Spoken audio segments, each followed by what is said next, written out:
मैं इंदु बाला, राजकीय वरिष्ठ उपाध्याय, संस्कृत विद्यालय तितरिया। आज हम कक्षा 10 विज्ञान की पाठ्य पुस्तक का अध्याय 2 अम्ल, क्षार और लवण का अध्ययन करेंगे।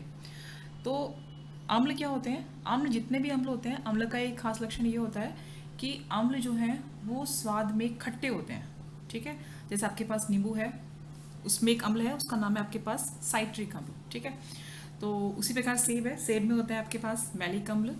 और इमली है, उसमें टार्टरिक अम्ल होता है। यानी जितने भी अम्ल होते हैं उनका विशेष गुण क्या होगा कि वो स्वाद में खट्टे होते हैं, और क्षार जो है वो स्वाद में कड़वे होते हैं। इसके अलावा अम्ल और क्षार की पहचान करने के लिए हम क्या करते हैं, एक पेपर का उपयोग करते हैं, जिस पेपर का विशेष नाम है, इस पेपर को हम बोलते हैं लिटमस पेपर। इस पेपर का नाम जो है वो है आपके पास लिटमस पेपर। और इस पेपर का गुण क्या है कि ये पेपर अम्ल और क्षार की उपस्थिति में अपने रंग को बदलता है ना।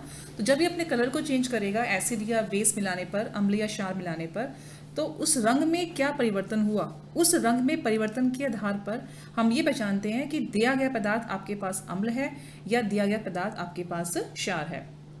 तो जैसे पहले हम अम्ल की बात करते हैं। अम्ल जो होते हैं उनका गुण ये होता है कि अम्ल नीले लिटमस को लाल करते हैं। ठीक है, जबकि क्षार जो होंगे वो इसका उल्टा करेंगे। क्षार क्या करते हैं? क्षार जो है वो लाल लिटमस पेपर को नीला करते हैं। ठीक है, तो इस प्रकार से लिटमस पेपर जो है वो हमारे पास काम करता है एक सूचक के रूप में, क्योंकि आपको ये सूचित करता है कि दिया गया पदार्थ आपके पास अम्ल है या दिया गया आपके पदार्थ आपके पास क्षार है। इसी प्रकार जो हल्दी होती है आपके पास, हल्दी भी एक प्राकृतिक सूचक है। देखा होगा आपने, हल्दी जो होती है जब उस पर आप साबुन रगड़ते हैं, अब साबुन जो है उसकी प्रकृति जो है वो कैसी होती है? क्षारीय। तो जब क्षार जो होता है, क्षार आपने देखा, क्षार क्या करते हैं आपके पास, जो क्षार की प्रेजेंस में जब ये आएगा आपके पास, हल्दी आएगी, तो क्षार की उपस्थिति में आते ही उसका रंग बदल जाता है। उसका रंग कैसा होता है? भूरा या लाल। तो क्योंकि क्षार की उपस्थिति, और जब आपने कपड़े को धोया और धोने के बाद धूप में सुखाया उसको, तो सूखने के बाद उसका रंग वापस क्या हो जाता है? पीला हो जाता है। यानी साबुन लगने के बाद उसका रंग जो है वो लाल हो गया, भूरा लाल हो गया, और जब साबुन निकल गया उसमें से, आपने धो दिया उसको, उसका रंग वापस क्या हो गया? पीला हो गया। तो यानी कि यहाँ पे जो हल्दी थी आपके पास वो भी काम करेगी किस रूप में? हल्दी यहाँ पर आपके पास एक काम करेगी प्राकृतिक सूचक के रूप में, जो कि अम्ल या क्षार के प्रेजेंस में अपने रंग को बदल रही है। तो हल्दी जो थी वो थी आपके पास एक प्राकृतिक सूचक। उसी प्रकार जो होते हैं आपके पास कुछ होते हैं सूचक जो कि लैब में तैयार किए गए हैं, जिनको हम बोलते हैं कृत्रिम सूचक, जिसमें से एक है आपके पास मिथाइल ऑरेंज, और दूसरा जो नेक्स्ट है आपके पास वो सूचक है आपके पास फिनोफ्थिलीन। फिनोफ्थिलीन जो है ये भी आपके पास एक सूचक है। तो एक था आपके पास मिथाइल ऑरेंज, और एक सूचक जो आपके पास है ये है आपके पास फिनोफ्थिलीन। ये दोनों ही सूचक जो हैं इनका हम विशेष रूप से उपयोग करते हैं।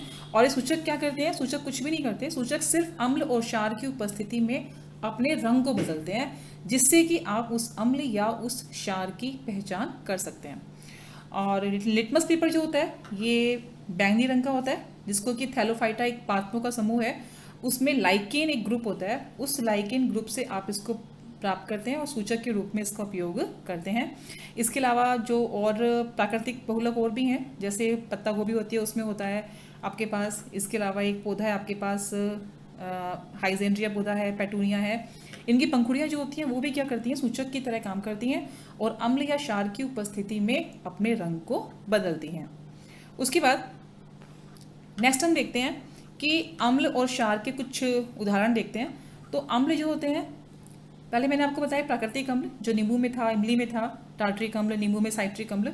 उसी प्रकार कुछ अम्ल आपके पास कृत्रिम अम्ल भी होते हैं, जैसे हाइड्रोक्लोरिक अम्ल है, ये होता है HCl। सल्फ्यूरिक अम्ल जिसको हम तेजाब बोलते हैं, H2SO4। नाइट्रिक अम्ल HNO3। एसिटिक अम्ल जिसका कि सिरके में यूज़ करते हैं, CH3COOH। ये कुछ अम्ल हैं। इसके अलावा क्षार की अगर मैं बात करूँ तो क्षार में देखिए एक है आपके पास सोडियम हाइड्रोक्साइड, जिसको हम बोलते हैं NaOH। CaOH की ट्वाइस ये है कैल्शियम हाइड्रोक्साइड। इसके अलावा KOH जिसको हम बोलते हैं पोटेशियम हाइड्रोक्साइड। फिर ये मैग्नीशियम हाइड्रोक्साइड्स है आपके पास, MgOH की ट्वाइस, और NH4OH अमोनियम हाइड्रोक्साइड्स। तो ये अम्ल और क्षार हैं। ठीक है, तो जब इन पे आप सूचक डालेंगे, चाहे वो मेथिल ऑरेंज सूचक है या फिनोफ्थिलीन सूचक है, तो सूचक डालते ही ये अपने रंग में क्या करेंगे? परिवर्तन करेंगे। इसलिए इनको हम नाम देते हैं सूचक। और अगर वो अम्ल है तब तो क्या करेंगे? वो नीले लिटमस को लाल करेंगे, और अगर क्षार है तो वो लाल लिटमस को नीला करेंगे। उसी प्रकार अगर बात करती हूँ फिनोफ्थिलीन सूचक की, देखिए फिनोप्थिलीन सूचक जो होता है उसकी हम बात करते हैं, तो वो भी क्या करता है, चाहे फिनोप्थिलीन है आपके पास या आपके पास मैथिल ऑरेंज है, कोई भी है, तो वो भी अम्ल के प्रेजेंस में अलग रंग दिखाता है और क्षार के प्रेजेंस में अलग रंग दिखाता है। तो उससे जो है वो आप पहचान कर सकते हैं कि दिया गया पदार्थ जो है वो आपके पास अम्ल है या दिया गया पदार्थ जो है वो आपके पास क्षार है। इसके अलावा कुछ सूचक जो आपके पास होते हैं वो होते हैं गंधीय सूचक। गंधीय सूचक का मतलब क्या है कि गंध सूचक सूचक जो होंगे, ये गंधीय सूचक क्या करते हैं, ये अम्ल या क्षार की प्रेजेंस में अपनी गंध को बदलते हैं। यानी कि अम्ल में इनकी गंध क्या होगी, अलग, और क्षार में इनकी गंध क्या होगी, अलग। जैसे कि जो बारीक कटी हुई प्याज होती है उसके छिलके जो होते हैं वो गंधीय सूचक के रूप में काम करते हैं। तो जब उन प्याज के छिलकों की स्मेल को आप किसी कपड़े में लीजिए, यानी आप क्या करेंगे कि प्याज के टुकड़े को आप किसी कपड़े में बांधिए तो स्मेल उस कपड़े में आ जाएगी। तो वो कपड़ा आप अम्ल में जब उसको रखेंगे तो स्मेल अलग आएगी, और जब उसको आप क्षार में रखेंगे तो स्मेल क्या आएगी, अलग आएगी। तो इसको बोलते हैं गंधीय सूचक। उसके बाद नेक्स्ट जो टॉपिक है वो हम देखते हैं कि अम्ल और क्षार की क्रिया अगर आप धातु से करवाते हैं तो क्या होता है। तो फर्स्ट देखिए, इसके लिए ये एक प्रयोग किया गया है। ये आपके पास स्टैंड है लोहे का, ये आपके पास ये एक बड़ी टेस्ट ट्यूब है, परख नली है। इस परख नली के अंदर जो है अम्ल डाला गया है। अम्ल कौन सा, सल्फ्यूरिक अम्ल, ठीक है। और इसके अंदर जिंक धातु ली गई है, टुकड़े लिए गए हैं उसके, जिंक एक धातु है। तो यानी कि हम क्या अध्ययन कर रहे हैं, हम धातु की जब अम्ल से क्रिया करेंगे तो क्या होगा। देखिए इस क्रिया में जैसे ही अम्ल डालेंगे तो अम्ल डालने के बाद क्या होगा, एक गैस बनेगी। जो गैस बनती है कौन सी गैस बनती है, हाइड्रोजन गैस। वो गैस यहाँ से होती हुई, ठीक है, इसमें आएगी नली में, और नली से होती है वो गैस यहाँ जब इस पानी में से होती है ऊपर जाएगी तो उसके बुलबुले जो है वो बाहर निकलेंगे। यानी कि जब अम्ल क्रिया करते हैं सल्फ्यूरिक अम्ल से तो गैस निकलती है, कौन सी गैस, हाइड्रोजन गैस। और इस गैस को हम टेस्ट भी कर सकते हैं कि इसके पास जब आप जलती मोमबत्ती लेके जाएंगे तो फटफट की आवाज़ आती है, और ये आवाज़ पहचान है कि दी गई गैस जो है, जो गैस निकल रही है यहाँ पे, वो गैस कौन सी है, हाइड्रोजन गैस। तो यहाँ देखिए इसी प्रकार, तो यहाँ से हमने ये बोल सकते हैं कि जब अम्ल क्रिया करता है किसी भी धातु के साथ में तो क्या बनेगा, लवण और हाइड्रोजन गैस। जैसे ऊपर गैस की बात करती हूँ मैं, या हमने धातु कौन सी ली, जिंक, और अम्ल कौन सा लिया हमने, सल्फ्यूरिक अम्ल, यानी कि H2SO4। देखिए इस केस में क्या बनेगा, ये जिंक और ये SO4, ठीक है। तो ये बन गया आपके पास ZnSO4, जो कि आपके पास एक लवण है, ठीक है, इसको लवण बोलेंगे।